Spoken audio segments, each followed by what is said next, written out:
tous, nous voilà de nouveau, toujours avec le même thème, mais avec quelques petites miettes, avec quelques petites allumettes, pour nous éclairer mieux, pour nous nourrir mieux, pour se comprendre mieux. Il y avait jadis, en Égypte, un pharaon. Et ce pharaon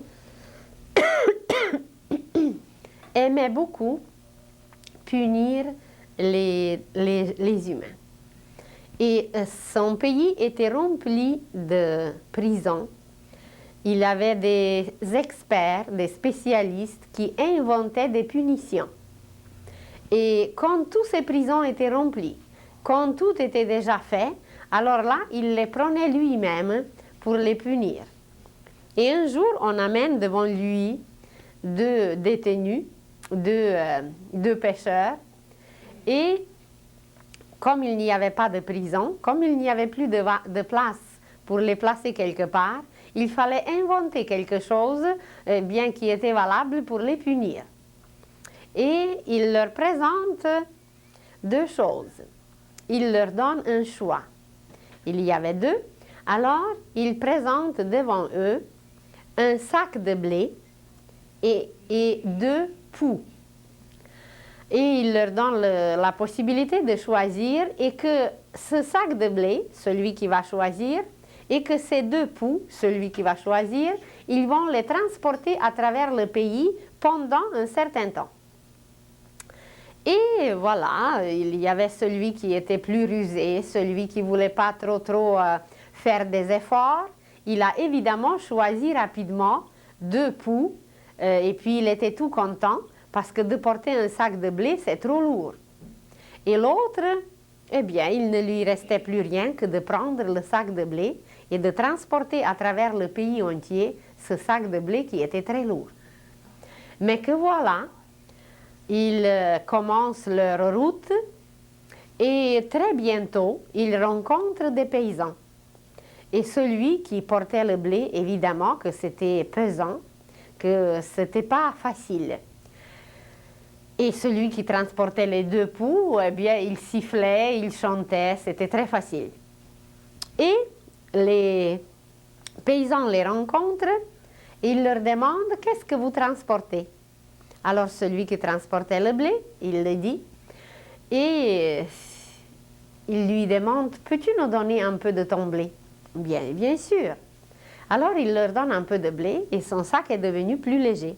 Et il continue. Et auprès de notre village, il rencontre de nouveau des paysans. Et ces paysans leur demandent qu'est-ce qu'ils transportent. Et alors, celui qui transportait le blé, il le dit. Et l'autre le dit aussi. Alors, il lui demande le blé. Et sur l'autre, excusez-moi, il crache sur l'autre. Parce que les poux, ça ne les intéressait pas. Et il continue, et il continue. Et voilà, ils arrivent auprès d'un troisième village. Et de nouveau, les paysans les rencontrent. Et celui qui avait le blé, évidemment, il leur a offert de nouveau le blé. Et celui qui transportait les poux, alors les gens détournaient la tête et bien, ils n'aimaient pas ça. Et le temps passait, et le temps passait. Et celui qui transportait le blé, ça fait longtemps qu'il n'avait plus de blé. Alors sa démarche était légère, il n'avait plus de poids, et que voilà, sa pénitence n'était pas tellement terrible. Mais celui qui avait des poux, avec le temps, évidemment, les poux ont commencé à se multiplier, et à se multiplier, et à se multiplier, et il était complètement couvert de poux, et il n'y avait rien à faire, il fallait qu'il transporte son bagage, il fallait qu'il transporte eh bien, ce qu'il a choisi, et que voilà, tout le monde se détournait de lui, et tout le monde crachait sur lui, et puis voilà, c'était la fin de leur choix. Et nous nous comportons très souvent comme ces deux punis. Au début, nous regardons seulement qu'est-ce qui est le plus facile. Nous ne pensons jamais quelles conséquences, quels résultats cette chose va donner, ce choix va apporter. Nous nous précipitons de choisir quelque chose qui va nous enterrer par la suite, mais comme au début ça nous paraît facile, ça nous paraît, oh, c'est très léger, alors on choisit normalement l'époux, mais sans savoir qu'est-ce que ça va donner par la suite. Tandis que le blé, qui est bénéfique par soi-même, qu'on peut partager avec tout le monde, personne ne choisira, à moins que ça nous reste parce qu'il n'y a pas d'autre choix. Alors cette petite histoire nous montre aujourd'hui la situation de l'humanité. Savez-vous qu'est-ce que nous avons choisi depuis longtemps? Nous avons choisi la matière. Notre but est complètement dans la matière. Et qu'est-ce que nous nous préparons? Nous nous préparons un tombeau. L'humanité entière, ce n'est pas seulement l'époux, ce n'est pas seulement quelque chose, un parasite qui va nous grignoter, qui va nous ronger. L'humanité se prépare un tombeau. Pourquoi? Parce qu'elle a choisi le chemin plus facile. Elle ne voulait pas apprendre la connaissance divine et que voilà, nous nous trouvons aujourd'hui dans la même situation que ces deux punis dans cette petite histoire d'ancienne Égypte. Le but de l'humanité aujourd'hui se trouve dans la matière. Et puisqu'il est dans la matière, cette matière l'enterre. Constamment, l'humanité est enterrée et ce n'est pas la première fois que l'humanité, en plus grande partie, va disparaître. Elle est déjà disparue à plusieurs reprises et il y avait seulement une petite poignée d'êtres humains, une petite partie de l'humanité qui est restée pour procréer de nouvelles civilisations. Et aujourd'hui, de nouveau, nous nous trouvons au même tournant, nous nous trouvons devant le même choix et nous continuons à choisir ce qui est obscur, ce qui est opaque, ce qui ne nous permet pas d'accéder à la vie divine, à la vie éternelle. Alors, si nous regardons seulement une journée de notre vie, parce que nous ne voyons pas la vie au complet, mais si nous nous regardons seulement pendant une seule journée, qu'est-ce que nous avons fait pendant cette journée? Quelque chose de merveilleux, quelque chose de satisfaisant, quelque chose d'encourageant, quelque chose qui nous apporte la joie, parce qu'on a donné, on a servi, on a bien fait. Eh bien, nos journées traînent comme ça, puis c'est pas fameux, et puis bien, c'est désorganisé, c'est désordonné, c'est inharmonieux. Et voilà, nous nous trouvons aujourd'hui devant les portes d'une nouvelle époque, avec tout notre bagage du passé, avec tous nos parasites, avec tous nos poux. Et voilà, le but, eh bien, il est bien dans la matière et il nous enterre. Alors, qu'est-ce qu'il nous faut aujourd'hui? C'est de changer de but. Au lieu qu'il soit tourné vers le bas, où les diables nous viendront grignoter, il faut le placer vers le haut. Et vous allez dire, oui, mais c'est quoi? Eh bien, on nous l'a dit à plusieurs reprises, mais on ne l'a jamais entendu. On nous parle depuis 2000 ans qu'un jour, sur la terre, va s'installer le royaume de Dieu. Présentement, on nous parle de l'ère du Verseau. On nous parle de l'âge d'or. On nous parle de la nouvelle époque. Mais est-ce que nous voulons vraiment entendre, est-ce que nous voulons vraiment accepter que toutes ces nouvelles époques ou toute cette nouvelle époque s'en vient et que nous sommes conscients et que nous voulons nous débarrasser, faire le ménage en nous, autour de nous, pour participer. Ce qu'on demandera de nous, c'est de participer. Supposez que vous cherchez un travail et que vous avez les diplômes les meilleurs et que vous êtes décidé à 100% de trouver le travail et que vous pouvez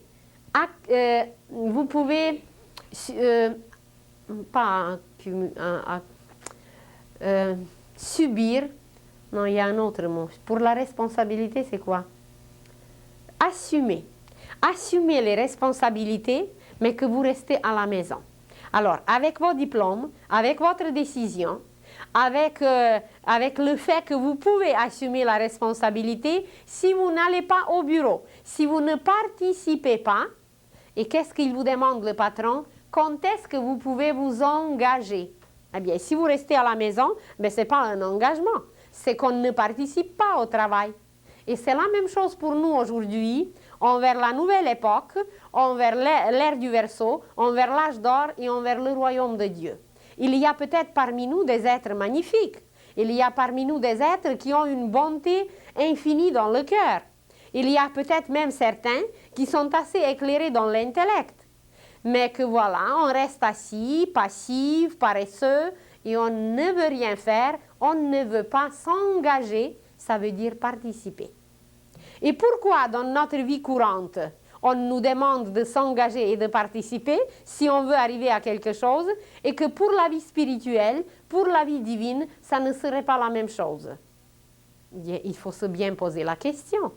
Et que peut-être les êtres invisibles et les grands maîtres, ils n'attendent que ça. Mais qui est-ce que s'engage? Est-ce qu'on est prêt à s'engager pour servir la terre? Bien, il y a quelque part Mère Teresa, il y avait quelques années Padre Pio, et puis il y a peut-être comme ça quelque part quelques-uns, et puis c'est tout. Et nous les autres, quand est-ce qu'on va se décider de s'engager pour la vie divine, pour la lumière, pour le royaume de Dieu? Vous allez dire, bien, j'aimerais, mais je ne sais pas comment. Mais si vous aimerez, et si vous saviez que c'est vraiment vrai, c'est sincère, mais vous allez trouver les moyens. On viendra vous chercher. Et il y aura des accidents qui seront écartés, il y aura des événements qui ne se produiront plus dans votre vie, des événements fâcheux, parce que vous serez aidés à cause de votre décision, mais la décision n'est pas suffisante, à cause de votre engagement. C'est exactement la même chose, comme si vous prenez une sémence. Et supposez que vous avez un grenier qui est rempli, peut-être on en a déjà parlé de cet exemple, mais c'est pour les nouveaux. Et que dans ce grenier, c'est toute une richesse que vous avez. Mais si vous ne plantez pas votre petite sémence, elle ne donnera pas de fruits, il n'y a pas de multiplication, et puis voilà, il y a certains qui ne seront pas nourris. Alors nous avons les moyens peut-être, nous avons une richesse intérieure, mais si on ne veut pas s'engager, si on ne veut pas la donner, si on ne veut pas la planter dans un sol nouveau, dans un sol spirituel, eh bien on va rester encore avec nos moisissures pendant des siècles et des siècles. Et qu'est-ce que c'est qui nous apprendra comment participer? C'est la science initiatique et ésotérique dont on a parlé la semaine passée. C'est cette science qui nous apprendra avec une exactitude mathématique qui s'appelle dans cette science kabbalistique. Mais là, c'est un mot qui va nous faire peur. Alors, mathématique. C'est une science avec une exactitude, avec une perfection mathématique. C'est tout marche, vous le dites, comme sur des roulettes.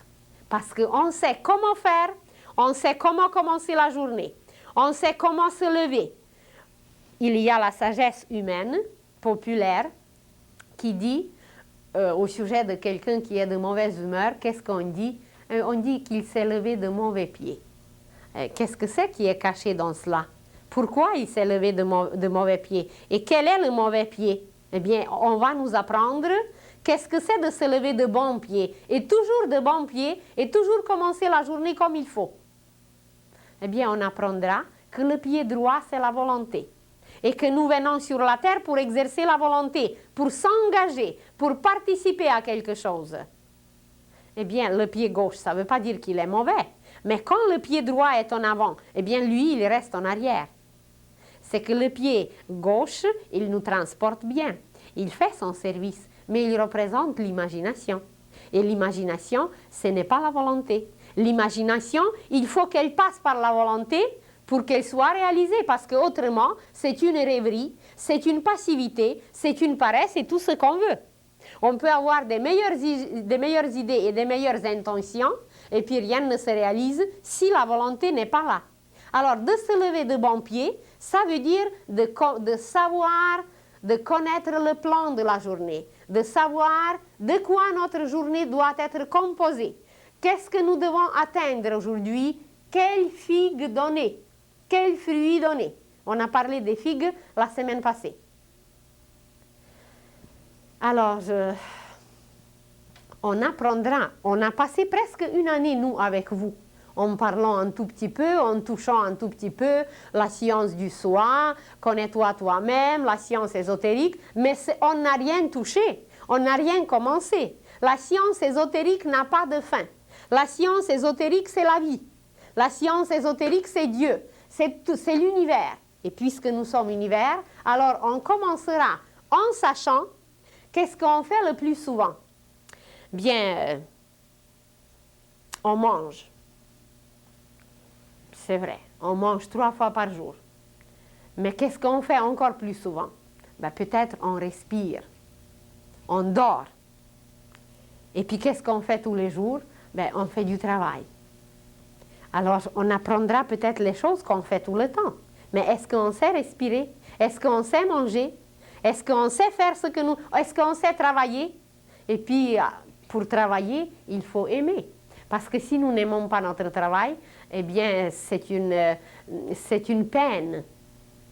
Et nous parlerons bientôt peut-être du travail. Vous allez voir quel degré il y a dans le travail et que là où on est rendu, c'est loin du travail.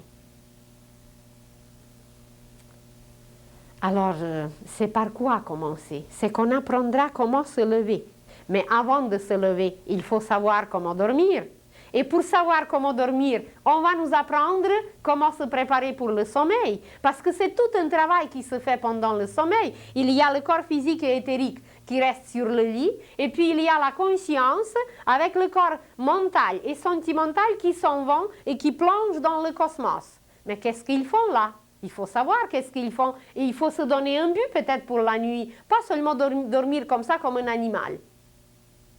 C'est pas pour rien qu'on a la pensée, c'est pas pour rien qu'on se tient debout et qu'on a la parole et qu'on a le sourire et qu'on a des puissances que les animaux n'ont pas. Même si on se laisse encore régir par les lois animales, mais il faut quand même utiliser notre intelligence. Alors on nous apprendra dans cette science ésotérique comment vivre. C'est la science comment vivre. Comment se préparer pour le sommeil, puisque pendant bien des époques, on dormira encore. Après, plus tard, on ne dormira plus. Il n'y aura plus de nuit, parce que notre lumière va faire disparaître même la nuit. Alors, mais c'est pour plus tard. Comment se préparer pour le sommeil? Comment dormir? Comment se lever? Comment se laver? On ne sait pas se laver, et qu'il y a d'autres choses à laver. Comment manger? Et avant de manger, les bons chrétiens prient. Alors, on nous apprendra comment prier, parce qu'il y a plusieurs sortes de prières, on en a parlé un peu. Et après qu'on prie, on mange, et après qu'on a mangé, on travaille. Mais pour travailler, il faut aimer. Parce que je vous dis que si on n'aime pas notre travail, ben c'est pénible. Et c'est pénible non seulement pour nous, parce que tout notre poison sort par la suite sur tout le monde, et sur notre famille, et sur notre religion, et jusqu'au Seigneur. C'est lui qui est coupable. Alors, on nous apprendra mieux vivre. Et c'est la science ésotérique ou initiatique qui nous apprendra, qui va être installée partout sur la terre, et ça va s'appeler l'école divine. Mais avant de s'y rendre, il faut que ça soit clair dans notre tête, parce que l'ésotérisme est très souvent mêlé à l'occultisme. Il faut bien distinguer, il faut que ça soit absolument clair pour nous-mêmes à minuit, qu'est-ce que c'est l'occultisme et qu'est-ce que c'est ésotérisme. Ésotérisme, ça veut dire intérieur. Et le mot occulte, ça veut dire caché. Alors, dans notre intérieur, il y a des choses cachées. Il y a des planètes, il y a des soleils dedans, il y a des galaxies dedans. Mais pour l'instant, c'est caché. Et ça s'exprime par le mot occulte. Et quand ce qui est caché tombe dans les mains de quelqu'un qui ne sait pas l'utiliser et qui ne sait pas qu'est-ce que c'est qu'il commence à l'utiliser mal. Et avec le temps, même s'il apprend qu'est-ce que c'est, il continue à l'utiliser mal, eh bien, c'est qu'il a profané la science divine et c'est devenu, nous on dit occulte. Mais ce qui est occulte, Bien, on va le comprendre peut-être mieux à travers une petite image. Imaginez un cercle, et ce cercle, c'est l'ésotérisme. C'est la science de la vie. C'est la science de l'école divine. C'est le contenu de cette école divine, c'est l'homme avec son intérieur, avec toutes ses richesses. L'ésotérisme, c'est ce cercle. C'est la vie intérieure. Mais dans ce cercle, il y a une petite partie qui est là, qui n'est pas toujours connue, qui est cachée. D'ailleurs, tout est encore caché. Mais au moins, quand on commence à tâtonner un peu, à connaître un peu, alors on découvre certaines choses qui étaient cachées et on commence à les utiliser. Et quand ces choses cachées commencent à être utilisées pour le mal, ça devient la magie noire. Ça veut dire que l'occultisme est utilisé, ça veut dire les notions cachées, les connaissances cachées sont utilisées pour faire le mal, ça devient la magie noire. C'est le chemin de l'initiation de la main gauche. Et quand le même occultisme, les mêmes connaissances cachées qui comprennent une partie, qui correspondent à une partie de l'ésotérisme, quand elles sont utilisées pour le bien, ça devient la magie blanche et ça forme le chemin de l'initiation de la main droite. Et qu'est-ce qu'il arrive aujourd'hui? Aujourd'hui, dans 9 dixièmes de la spiritualité, dans 9 dixièmes de l'ésotérisme, il y a des êtres qui possèdent cette connaissance occulte, qui la connaissent, mais qui l'utilisent pour leur but personnel de l'orgueil, de l'égocentrisme, de l'égoïsme, pour profiter des autres, pour s'enrichir. Et quand cette partie de l'ésotérisme qui est cachée, qui s'appelle occulte, est utilisée pour ses buts destructeurs, eh bien, ça nous fait peur par la suite parce qu'on dit c'est les sciences occultes qui l'utilisent. C'est vrai, mais cette science occulte, elle est polarisée par nous. Selon nous, comment nous allons l'utiliser. Alors, vous avez l'électricité. Vous avez cette lumière extraordinaire qui peut nous chauffer, qui peut nous éclairer, qui peut faire des merveilles. Et dans ce cas, elle est polarisée positivement, on l'utilise pour le bien. Mais supposez qu'on l'utilise pour les chaises électriques, eh bien, elle est utilisée pour le mal. Vous avez l'eau, qui est une énergie, et quand vous l'utilisez pour abreuver ceux qui ont soif, quand vous l'utilisez pour irriguer le terrain qui est desséché, quand vous l'utilisez pour faire des oasis, eh bien, c'est bénéfique. Elle est bonne, cette énergie. Elle est la magie blanche. Mais quand on l'utilise pour noyer quelqu'un ou pour inonder, alors elle devient opposée, elle devient maléfique. Alors l'occultisme est une partie de l'ésotérisme que la plupart des ésotéristes qui devraient l'utiliser pour le bien, mais je ne vais pas les appeler ésotéristes, je vais les appeler occultistes. Il y a beaucoup d'occultistes qui utilisent les notions, la science ésotérique pour faire du mal. Vous avez entendu parler de l'affaire Moon, qui a voulu embobiner la pensée humaine complètement, qui veut manipuler la pensée humaine. Eh bien, c'est les notions occultes. À l'origine ésotérique, parce que la pensée, elle est intérieure, elle forme l'être humain. Alors, à l'origine, cette connaissance ésotérique, divine, intérieure, elle était profanée, parce qu'elle était touchée par les êtres impurs, qui, par leur but impur, vont la souiller complètement et puis après on dit, eh bien, c'est l'occultisme.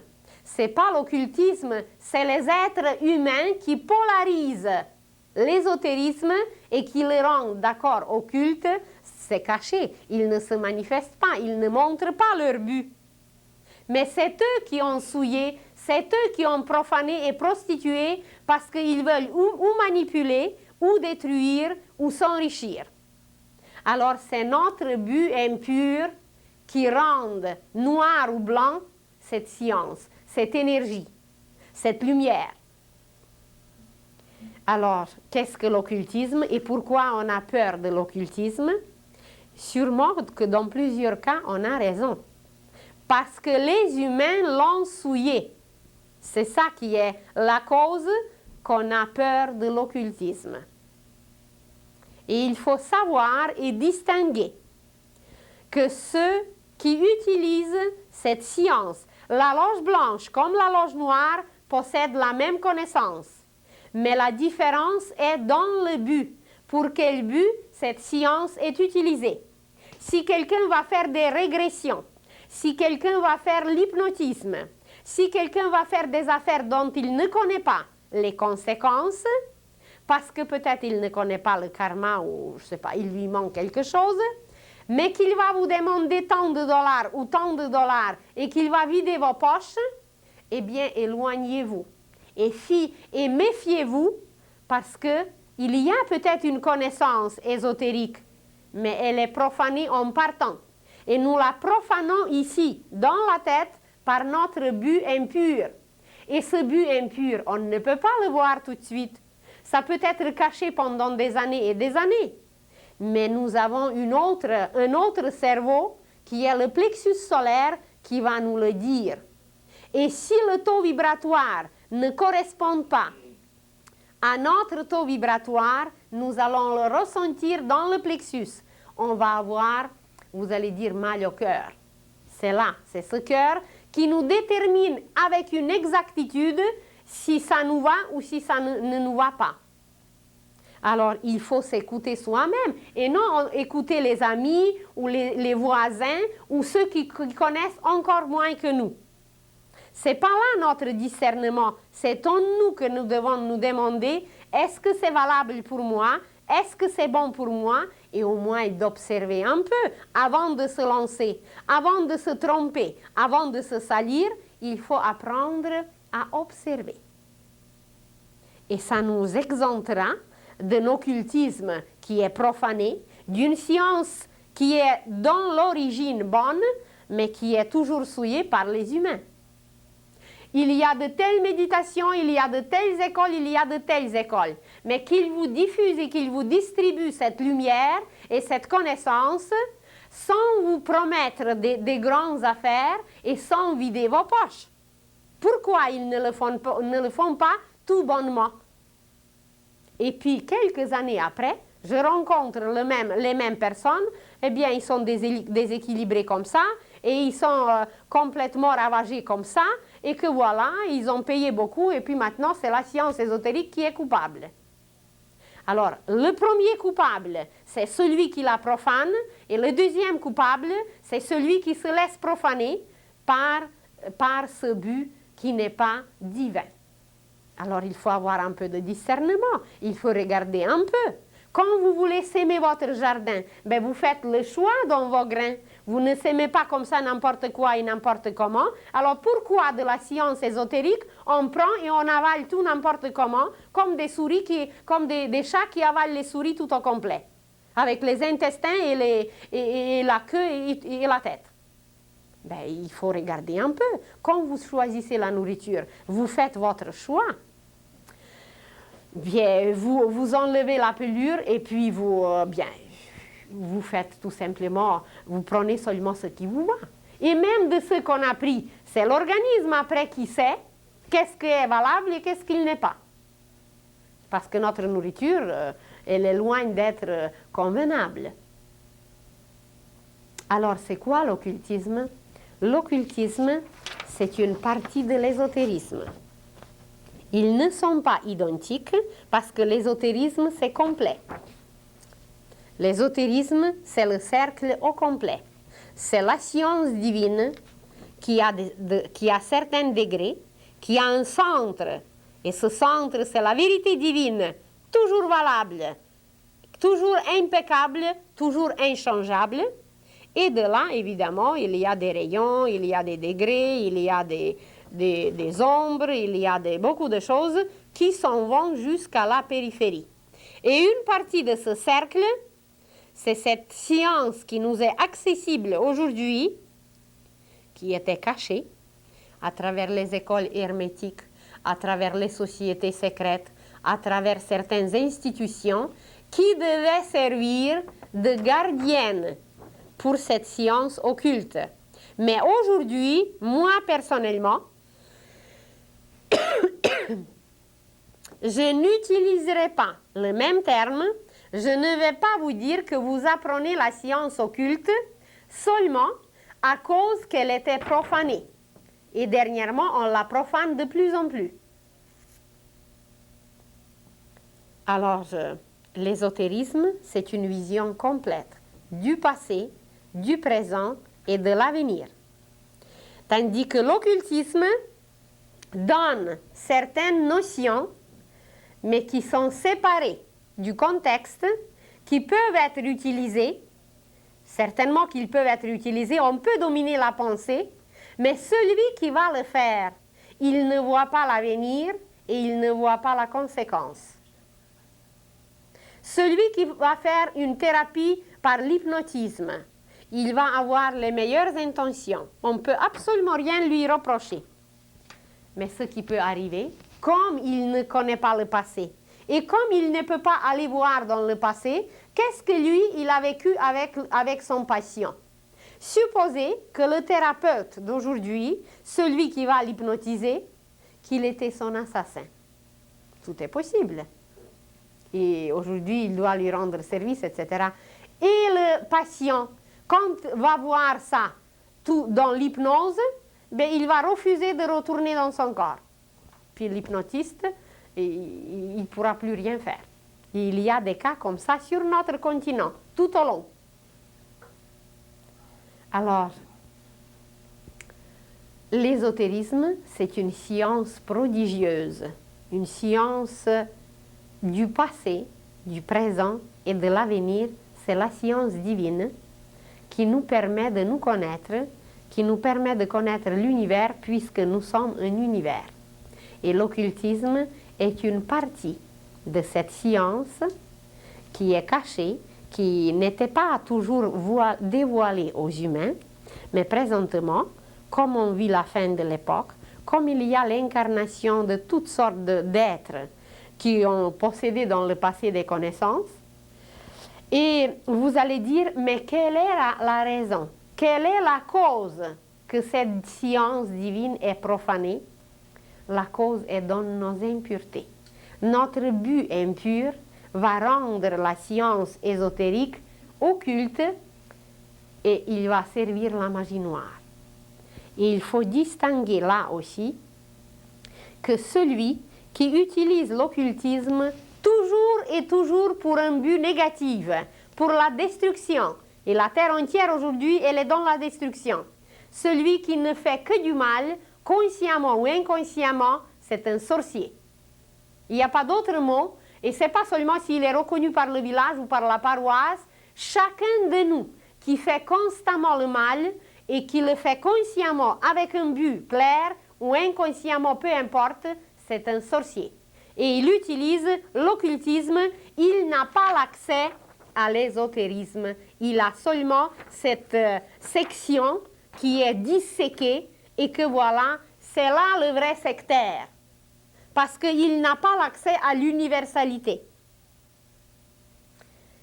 Et maintenant, cette science occulte, il y a certains qui l'utilisent à cause de leur ignorance, à cause peut-être d'autres raisons.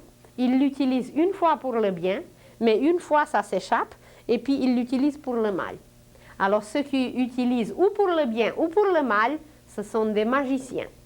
Et il ne faut pas croire qu'un magicien, c'est quelqu'un qui est habillé en noir et qui porte la croix gammée et qui se présente avec un certain vocabulaire et qui connaît des formules abracadabrantes. C'est pas ça un magicien. Nous sommes tous des magiciens. Parce que chaque geste qu'on fait, il est magique. Peut-être je vous ai promis déjà qu'on parlera un jour des mains. Nos mains, ce sont des baguettes magiques. Et si nous émettons, par chaque geste, nous émettons des ondes. Et si ces ondes sont harmonieuses, que nous allons arranger le plexus de quelqu'un, que nous allons arranger la migraine de quelqu'un, que nous allons consoler quelqu'un qui pleure, que nous avons fait, évidemment par notre pensée, notre sentiment et notre geste, quelque chose de généreux, eh bien nous sommes un magicien blanc. Et quand nous avons fait quelque chose pour déranger, pour désorganiser et pour salir, nous sommes un magicien noir. Il ne faut pas croire que la magie est faite quelque part au sous-sol par un alchimiste ou par un magicien. C'est pas ça. La magie, c'est la vie. C'est là où l'âme agit, c'est là où l'âme se manifeste. Et que voilà, nous sommes aussi dans l'occultisme, malgré nous, seulement inconsciemment. Et quand on est conscient de ça, eh bien, on peut se contrôler. On peut se mettre un but un peu plus élevé qui ne nous enterre pas. On peut se mettre un but qui nous apportera des éléments, des matériaux, non seulement pour cette vie, mais d'ici 2000 ans, d'ici 20 000 ans ou d'ici l'éternité.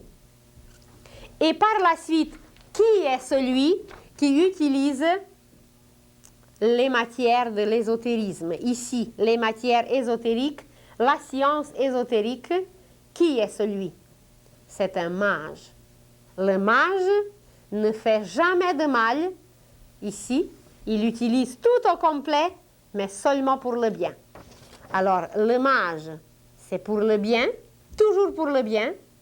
Le magicien, c'est noir et blanc, ou comme ça, consciemment ou inconsciemment. Et le sorcier, la sorcière, c'est seulement pour le mal, seulement pour le noir. Et voilà, cette science, ce segment de l'ésotérisme qui est utilisé pour les buts personnels, égoïstes, impurs, provocateurs, destructeurs, profiteurs, eh bien c'est là. Et seul Dieu sait combien il y a de profiteurs aujourd'hui. Alors, c'est le mage qui utilise tout au complet. Et à part des sorciers, des magiciens, il faut savoir que nous sommes tous des magiciens. Parce qu'on est de bonne humeur, on est correct, on est harmonieux, on est un magicien blanc.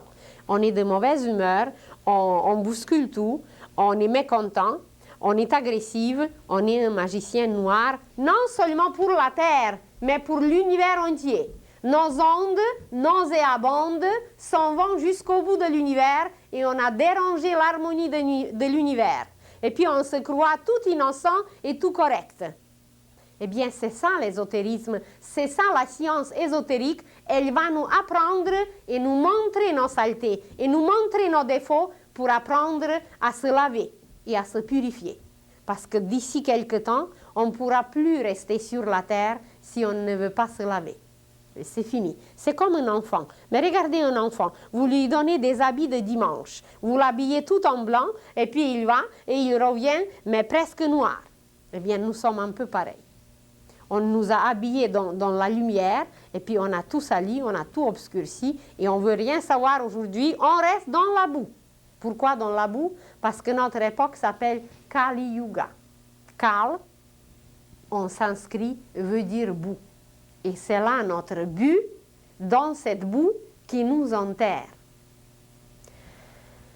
Alors, et si les occultistes placent leur but aussi dans cette boue, eh bien, c'est évident qu'ils sont les magiciens noirs et que ce n'est pas pour rien que les gens ont peur de l'occultisme. Mais ça dépend de nous, comment nous canalisons cette science. Et ce n'est pas tout. D'accord, on a parlé la semaine passée et maintenant que c'est une science. Mais ce n'est pas seulement une science, elle serait incomplète si l'ésotérisme serait seulement une science. La science, c'est quoi? La science, c'est la base. La science, c'est les racines. Mais est-ce qu'un arbre est complet seulement avec ses racines? Est-ce que la maison est complète seulement avec ses racines, avec sa fondation? Eh bien non. Alors, il faut savoir que l'ésotérisme est beaucoup plus complet. Il représente ce que la religion appelle la Trinité sainte. Ça veut dire les trois qualités de la divinité, qui est sagesse, amour et vérité. Qu'est-ce que est cette sagesse? C'est la science expérimentée. C'est la connaissance expérimentée. Quand elle a passé par nos cellules, on avait une notion, on avait une connaissance. Mais il faut que cette naissance naisse en nous. Sans ça, ce n'est pas une connaissance et elle ne deviendra jamais sagesse. Et c'est pour ça que les humains possèdent si peu de sagesse, parce qu'ils n'expérimentent pas la connaissance. Vous prenez seulement les Écritures saintes, mais c'est des connaissances à l'infini. On en a parlé la semaine passée d'une seule parabole, mais ce n'est pas tout encore ce qu'on a dit. Vous prenez n'importe quelle parabole, c'est une vie, c'est une époque, c'est une civilisation, c'est l'histoire de l'humanité. Chaque parabole. Mais c'est trop complet. Alors, cette science, si elle n'est pas expérimentée, si les paroles de Jésus, nous ne les appliquons pas, eh bien, elle ne devient pas sagesse et nous ne devenons pas sages. Nous restons ignorants et stupides. Et, excusez-moi, mais c'est bien ça les mots. On ne peut pas les changer et nous sommes tels que nous sommes. Nous sommes obligés de constater aujourd'hui, eh bien, que nous sommes ainsi. Alors, qu'est-ce que c'est que l'ésotérisme à part qu'il est science? Et si cette science, si cette connaissance est expérimentée, elle devient sagesse. Alors la deuxième qualité, c'est l'amour. L'ésotérisme nous apprend à s'aimer nous-mêmes, à aimer notre prochain et à aimer Dieu. Il nous apprend avant tout de connaître la divinité de l'amour et de la faire naître en nous. Et qui est cette divinité d'amour? Eh bien, c'est le Christ. C'est lui qui est le Fils. Et qu'est-ce que c'est le Fils? Mais c'est le produit de l'amour. C'est le fruit de l'amour. Entre qui? Mais entre le Père Céleste et la Mère Divine. Et nous aussi, qu'est-ce que nous sommes? Mais nous sommes le même fruit, sauf qu'on n'est pas mûr. On est encore un peu amer, âpre, acide et tout ce que vous voulez. Eh bien, il faut travailler sur les vertus, les qualités pour avoir un peu plus de saveur douce, un peu plus de jus convenable pour qu'on soit un fruit savoureux. Alors, c'est l'amour. Le deuxième côté de l'ésotérisme, il nous apprend à connaître la divinité de l'amour qui est le Christ, qui est l'élixir de vie dans l'univers, qui est la vie elle-même. Et on en a parlé peut-être la semaine passée. Qu'est-ce que c'est ce distributeur de la vie? Eh bien, c'est le soleil. Dès qu'il ne se lève pas un jour, eh bien, comment la vie peut être nourrie sur la terre? Non seulement sur la terre, dans l'univers entier. Alors, c'est cette vie que l'ésotérisme nous apprend à connaître. Et cette vie se manifeste à travers l'amour du Christ, qui est le principe christique. Mais le Christ est lié à quoi? Évidemment à la religion. Mais qu'est-ce que c'est la religion?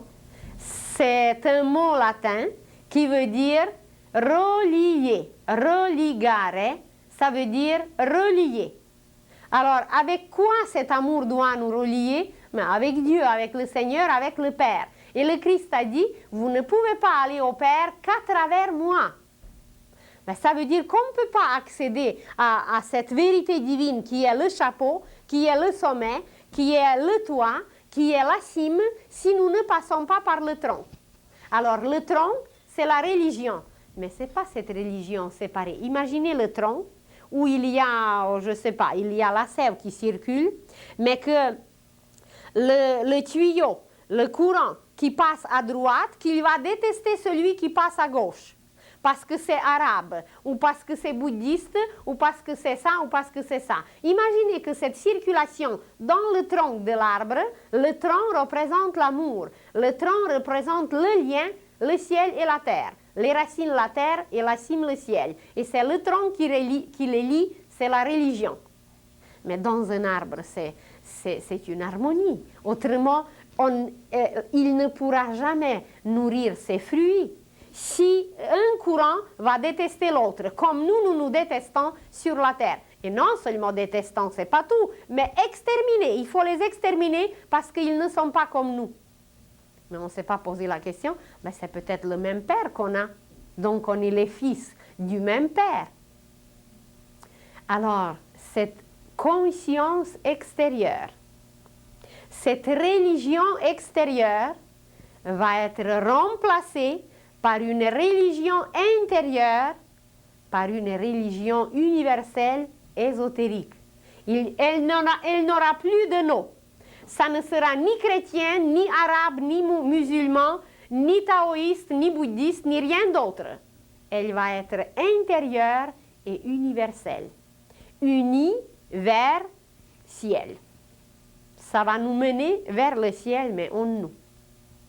Alors, l'ésotérisme, ce n'est pas seulement la science, c'est l'amour universel. Et l'amour universel, c'est la religion universelle. Et la religion universelle, c'est le Christ. Et regardez dans le dictionnaire, vous allez trouver la même chose.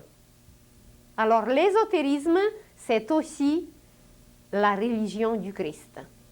Et c'est ça que, et les chrétiens, les bouddhistes, ils le savent déjà dans la plupart des cas, et ils savent qui est le Christ. Mais c'est les chrétiens qui ne le savent pas. Alors, n'ayez pas peur. Il faut le savoir que l'ésotérisme, c'est une science divine qui veut dire tout simplement intérieure. Bien, on peut même supprimer ce mot si ça fait peur à quelqu'un. Et si on ne veut rien savoir de l'ésotérisme, mais dites intérieur. C'est une science intérieure. Mais comme notre intellect adore les choses étrangères, les choses excentriques qui viennent de loin et c'est grec et c'est quelque chose, eh bien c'est qu'on utilise ésotérique. Mais on peut le bien supprimer tout de suite et dire intérieur. C'est une science divine intérieure parce que intérieurement, nous possédons cette essence divine. Alors, une science intérieure et un amour intérieur. Un amour intérieur, eh bien, c'est la religion intérieure. Et comme nous sommes un univers, bien, c'est universel. Veut ou veut pas, la Terre entière, ou plutôt cette partie des humains, qui va persister, ils seront obligés d'admettre que nous allons bâtir en nous, ou plutôt connaître en nous, la science universelle, la science intérieure, qui est divine, l'amour divin. Et l'amour divin, c'est le principe christique. Il n'y a rien à faire, c'est comme ça. Alors, c'est une religion universelle. Et il ne faut pas avoir peur. On peut rester encore des bons chrétiens. J'en suis aussi. Et puis, fêter nos fêtes. Et puis, respecter tous les personnages adorables et admirables à travers notre religion. On ne la supprime pas comme ça. Mais seulement on ouvre les yeux un peu plus pour savoir un peu plus. C'est tout. On utilise encore notre Père, qui est une prière extraordinaire, pour nos 7 corps. Mais est-ce qu'on nous a expliqué que chaque phrase de notre Père, c'est pour un de nos corps? Eh bien, on ne l'a pas dit. Mais aujourd'hui, on le sait, grâce à cette science intérieure. Et ce n'est pas tout. L'ésotérisme, c'est non seulement la science intérieure, la religion intérieure, ou plutôt l'amour intérieur, christique, mais c'est aussi un art. L'art, c'est le résultat. Imaginez un apprenti qui était un observateur, qui apprenait une science, qui devait connaître tous les détails, comment tailler, comment polir un diamant. Et quand il a observé, quand il a appris la qualité, la luminosité, les outils, quand il a tout appris, il faut qu'il adore son travail. Ce n'est pas même assez d'aimer, c'est qu'il faut adorer. Et quand il adore ce travail, quand il l'aime, eh bien, il sort des œuvres artistiques. C'est de l'art qui sort de ses mains. mais seulement quand il l'aime. Parce que s'il n'aime pas, ben, ou il va frapper trop fort, ou il va polir incorrectement, et le diamant n'aura pas son éclat. Mais vous prenez n'importe quel métier. Mais vous prenez la construction des maisons. Imaginez un architecte qui va faire croche ses murs, ou qui va donner des mesures incorrectes, mais la maison ne tiendra pas debout. Alors, si nous savons tout ça au niveau physique, mais pourquoi ça ne, au niveau extérieur, pourquoi ça ne serait pas la même chose intérieurement? Et alors, le troisième composant de l'ésotérisme, c'est l'art de vivre, c'est l'art de créer. Et de créer sans cesse, c'est devenir le Fils de Dieu. Alors, dans la science ésotérique, on apprend qu'on est d'origine divine. On apprend qu'on est capable de devenir le Fils de Dieu, qu'on est capable de monter à une conscience angélique. On apprend quel est notre but. On apprend qu'est-ce qu'est la lumière. On apprend quels sont les moyens pour s'y rendre. Et de l'autre côté, ce moyen, eh bien, c'est l'amour. Alors, on apprend les méthodes, on apprend les règles, on apprend les techniques, comment faire mieux. Le côté religion, le côté amour, c'est comment faire mieux pour devenir parfait comme le Père Céleste est parfait. C'est ça le but de cette deuxième facette de l'ésotérisme, de nous apprendre à devenir le Christ, de nous apprendre à devenir le Fils de Dieu, qui, en troisième lieu, va créer sans cesse. Pas créer seulement des petites affaires de rien du tout, mais des galaxies. Alors, est-ce que c'est peureux? Est-ce que c'est risqué? Alors, c'est à vous de vous décider. Alors, la science ésotérique, on dit la science parce que c'est là qu'on commence, c'est la fondation, c'est la base. Mais en réalité, l'ésotérisme, c'est la science de l'univers. C'est la science de l'homme qui exprime, explique, démontre l'intérieur. Si quelqu'un a peur, n'utilisez pas ce mot. Si vous parlez à un athée, il ne faut pas que vous lui mentionniez Dieu, parce qu'il va vous fuir.